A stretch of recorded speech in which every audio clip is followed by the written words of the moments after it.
ঈদ মুবারক। সবাইকে ঈদের অসংখ্য শুভেচ্ছা রইল আমার তরফ থেকে।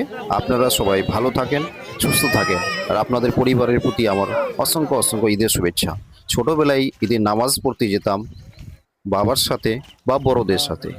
এখন আমরা নিজেরাই নিজেদের মধ্যে নামাজ পড়তে যাই। সেই আজকে যেহেতু ঈদের নামাজ, তাই সকাল 7টার মধ্যে 7টা 15 মিনিটে আমাদের নামাজ ছিল। তাই সকালবেলা উঠে স্নান টান করে আমরা চলে গেলাম নামাজ পড়ার জন্য। এসে এখানে দেখছি ঈদগাহর সামনে অনেক ধরনের দোকান বসেছে, ফুচকার দোকান, অ্যান্ড লোকজন আসছে হেঁটে হেঁটে এই ঈদের নামাজ পড়ার জন্য।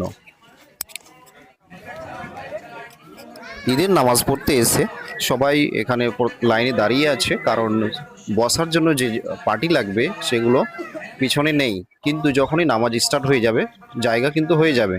অবশেষে নামাজ পড়লাম।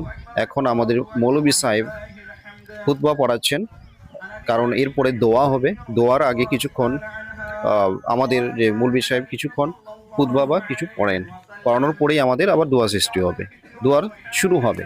তাই আমি মনে করলাম যে কিছুক্ষণ আমাদের ঈদগাহর মধ্যে যে সমস্ত মানুষ এসছে নামাজ পড়তে তাদের একটু ছবি তুলে নিই।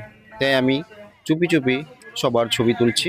অ্যান্ড এই ছবির মধ্যে আমাদের গ্রামের সমস্ত মানুষকে দেখা যাচ্ছে। এটা হলাম আমি, এবং এরা পিছন থেকে এরা হলো সবাই আমার গ্রামের অধিবাসী। এরা এই নামাজ পড়তে এসে খুবই ভালো লাগছে, এবং এই নামাজের শেষেই আমাদের দোয়া শুরু হবে। দোয়ার পর শেষ হয়ে গেল। এখন সমস্ত মানুষ, সমস্ত ভাইরা, বাবারা, কাকারা এখন বাড়িতে যাওয়ার জন্য লাইনের মধ্যে হুড়িম হাড়িম করছে।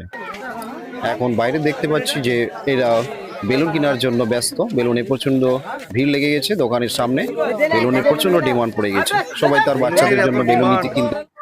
এই ঈদ যেন শান্তি শৃঙ্খলা নিয়ে আসে আমাদের সমাজের মধ্যে, গ্রামের মধ্যে, দেশের মধ্যে। আল্লাহ হাফিজ, খোদা হাফিজ।